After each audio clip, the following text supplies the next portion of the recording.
Écoutez bien. Voici l'histoire de Pierre et le loup. Une histoire pas comme les autres. Une histoire qui vous sera contée en musique et par les instruments de l'orchestre. Comment?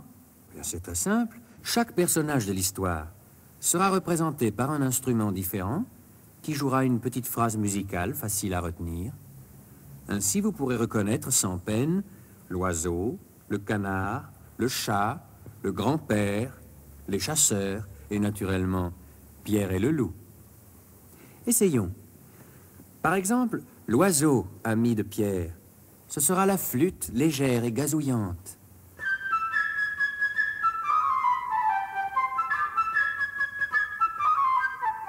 Le malheureux canard, le hautbois mélancolique.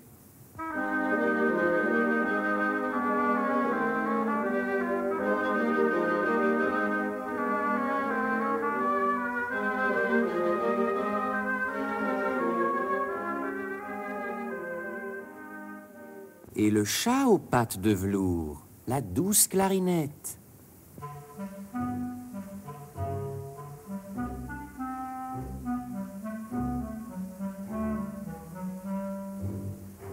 Quant au grand-père qui bougonne dans sa barbe, c'est le basson grondeur.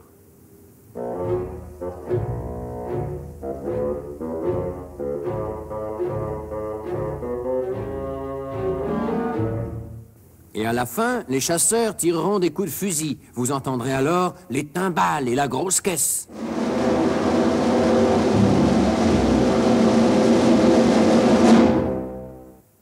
Mais nous allions oublier Pierre, notre héros, joyeux et souriant. Le voici représenté par les instruments à cordes de l'orchestre.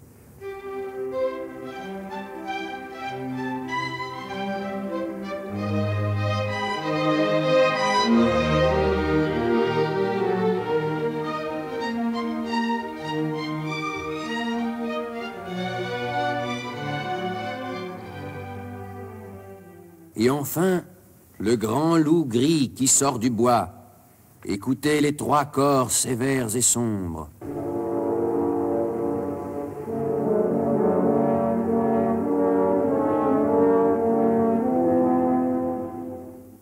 Alors, vous vous rappelez bien tous les personnages? Pierre et le loup, l'oiseau, le canard, le chat, le grand-père et les chasseurs. Et maintenant, voici l'histoire. Un beau matin, petit Pierre ouvrit la porte du jardin et s'en alla dans les grands prés verts.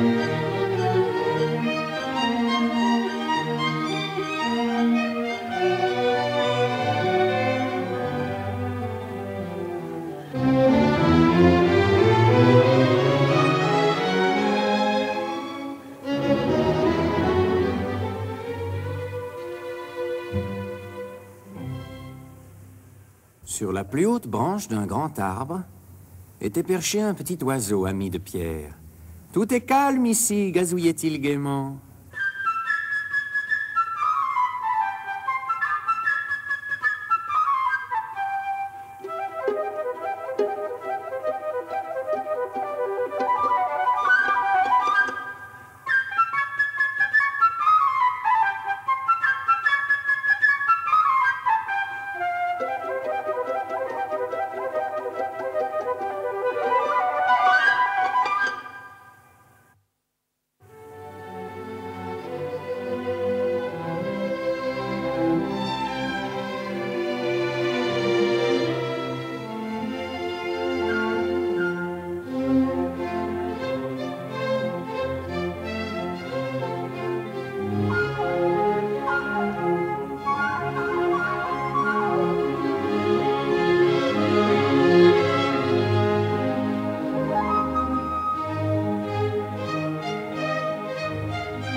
Un canard arriva bientôt en se dandinant, tout heureux que Pierre n'ait pas fermé la porte du jardin.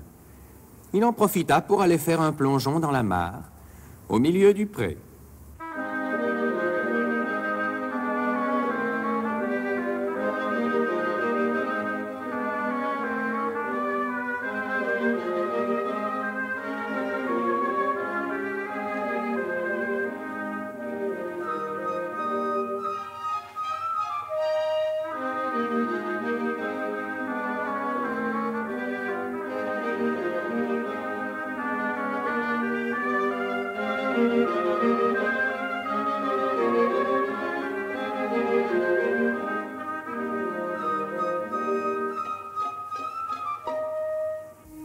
Apercevant le canard, le petit oiseau vint se poser sur l'herbe tout près de lui. « Mais quel genre d'oiseau es-tu donc qui ne sait voler ?» dit-il en haussant les épaules. À quoi le canard répondit: « Quel genre d'oiseau es-tu qui ne sait nager ?» Et il plongea dans la mare.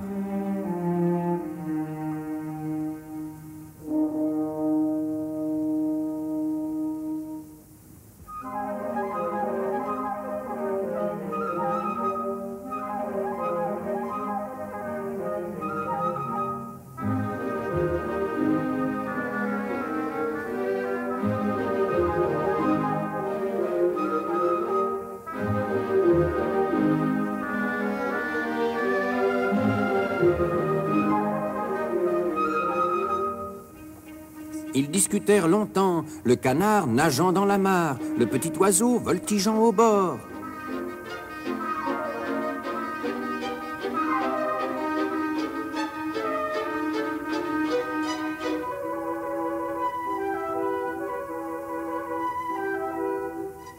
Soudain, quelque chose dans l'herbe attira l'attention de Pierre. C'était le chat qui approchait en rampant.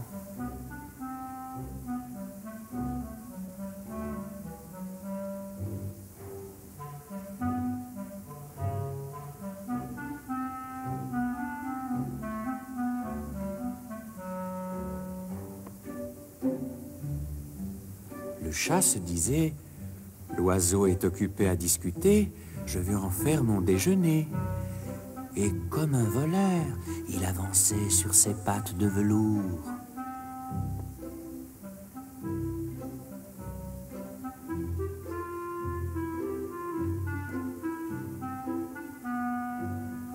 « Attention !» cria Pierre, et l'oiseau aussitôt s'envola sur l'arbre.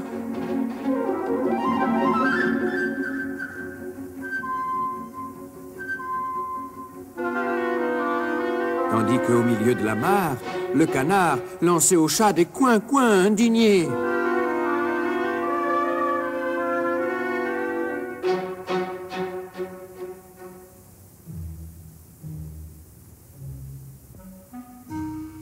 Le chat rôdait autour de l'arbre en se disant: « Est-ce la peine de grimper si haut?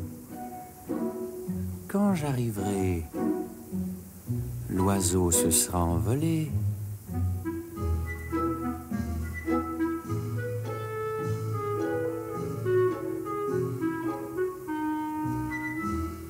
Tout à coup, grand-père apparut.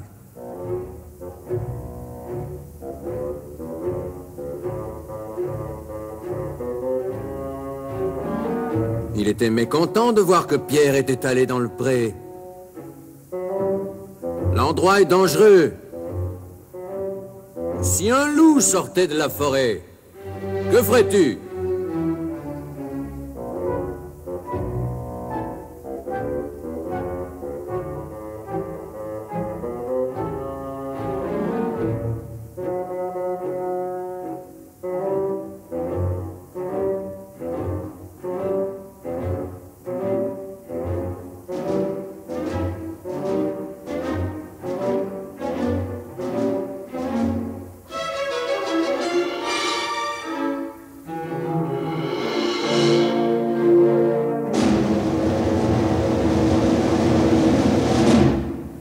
Pierre ne fit aucun cas des paroles de son grand-père et déclara que les grands garçons comme lui n'avaient pas peur des loups.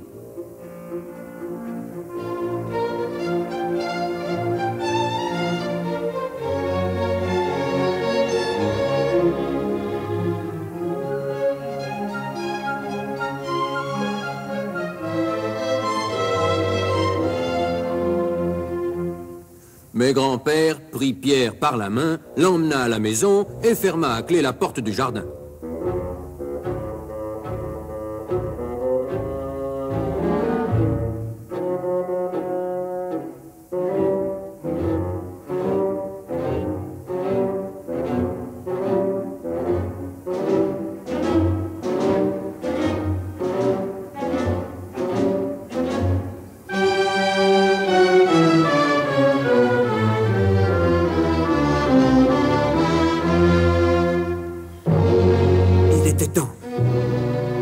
À peine Pierre était-il parti qu'un gros loup gris sortit de la forêt.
En un éclair, le chat grimpa dans l'arbre.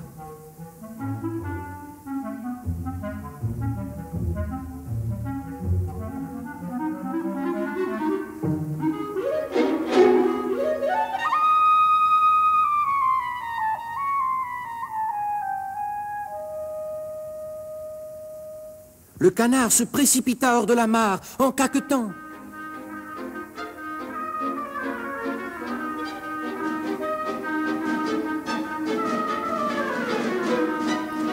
Mais malgré tous ses efforts, le loup courait plus vite. Le voilà qui approche, de plus en plus près. Plus près. Il le rattrape. S'en saisit et l'avale d'un coup.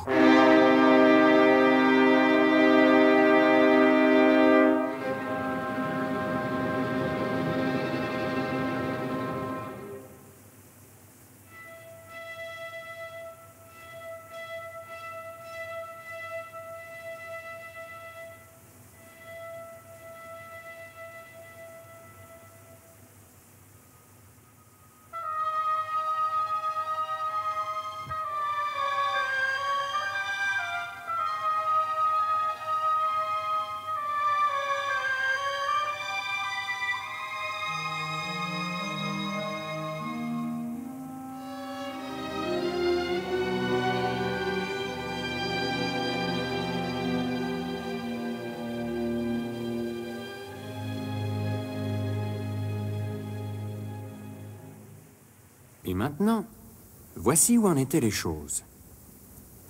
Le chat était assis sur une branche.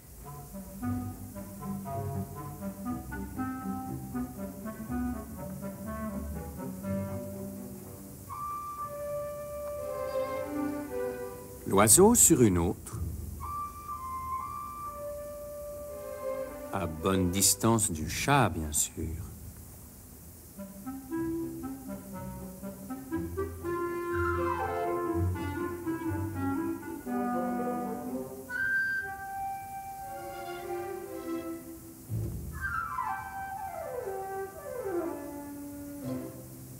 Tandis que le loup faisait le tour de l'arbre et les regardaient tous les deux avec des yeux gourmands.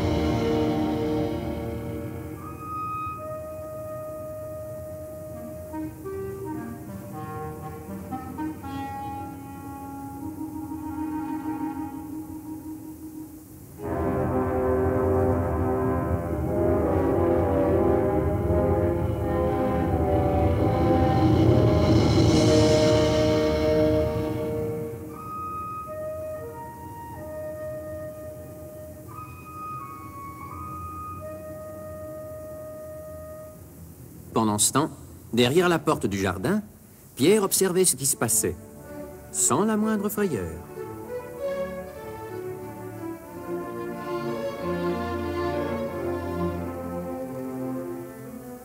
Il courut à la maison, prit une grosse corde et grimpa sur le mur. Une des branches de l'arbre autour duquel tournait le loup s'étendait jusqu'au mur.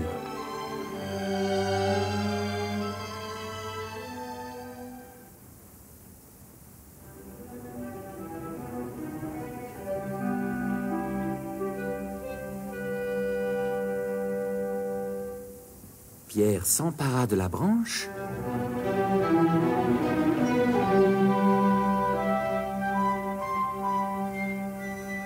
puis monta dans l'arbre.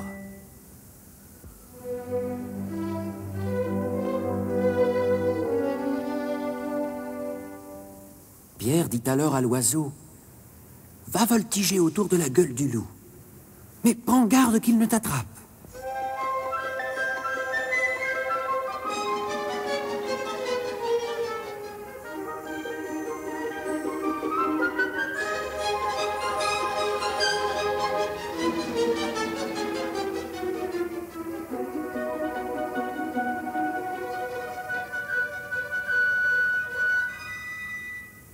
De ses ailes, l'oiseau touchait presque la tête du loup, qui sautait furieusement après lui pour l'attraper.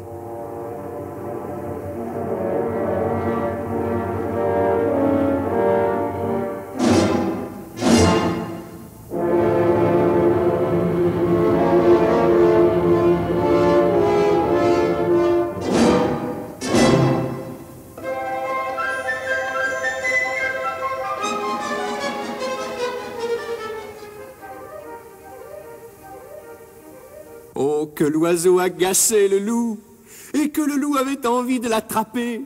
Mais l'oiseau était bien trop adroit, et le loup en fut pour ses frais.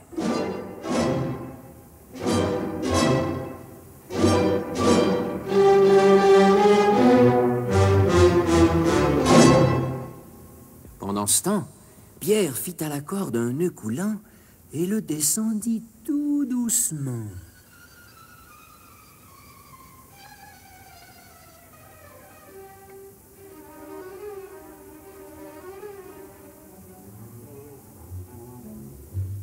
Il attrapa le loup par la queue et tira de toutes ses forces.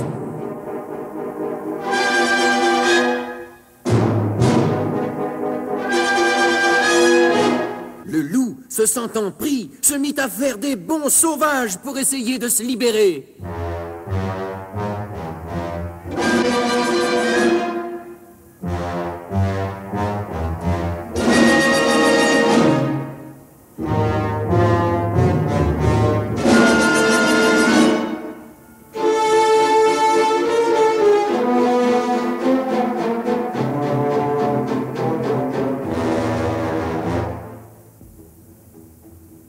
Mais Pierre attacha l'autre bout de la corde à l'arbre.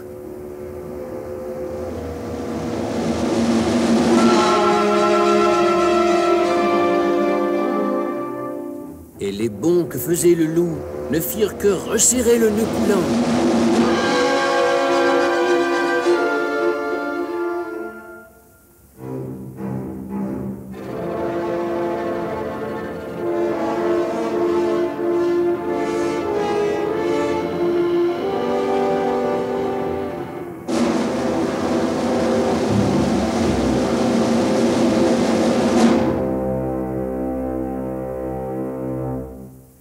C'est alors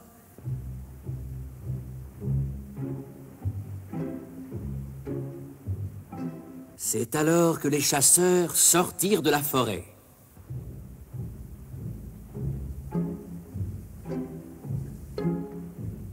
Ils suivaient les traces du loup et tiraient des coups de fusil.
Pierre leur cria du haut de l'arbre. « Ne tirez pas!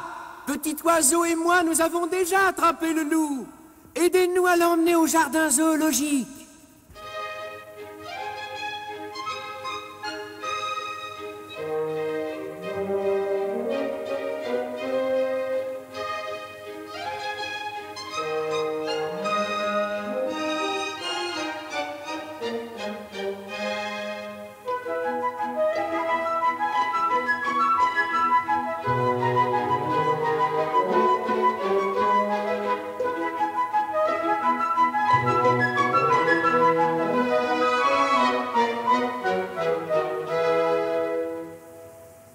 Et maintenant,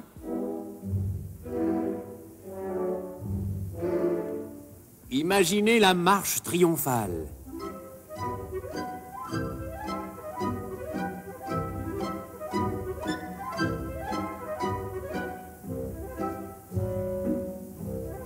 Pierre en tête.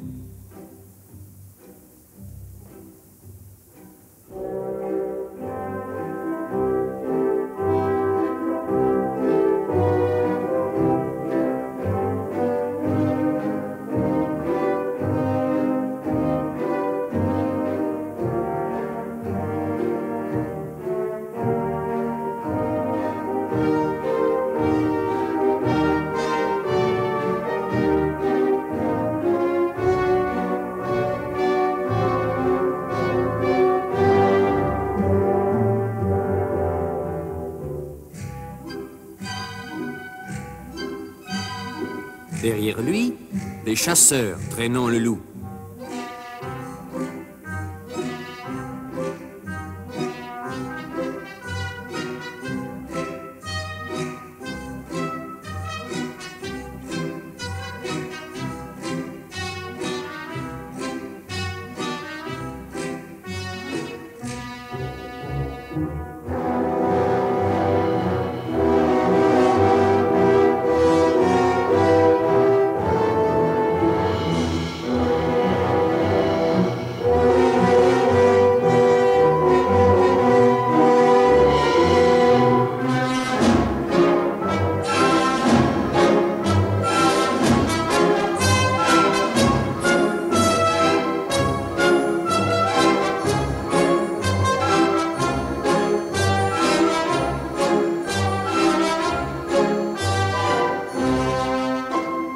Et fermant la marche, le grand-père et le chat.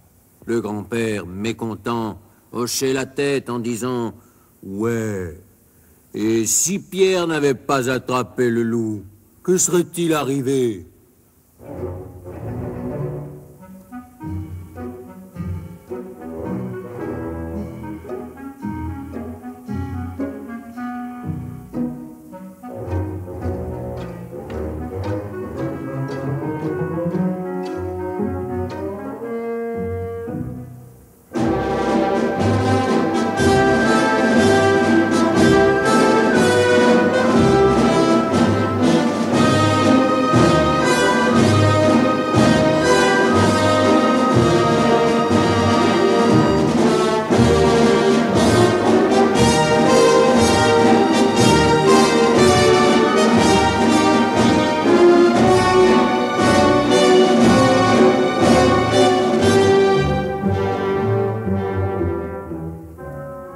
au-dessus d'eux, l'oiseau voltigeait en gazouillant gaiement.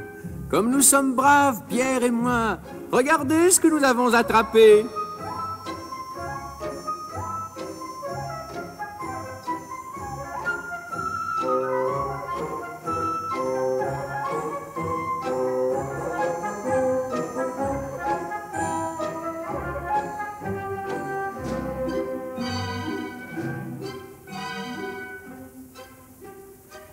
Et si vous écoutez attentivement, vous entendrez le canard caqueter dans le ventre du loup, car dans sa hâte, le loup l'avait avalé vivant.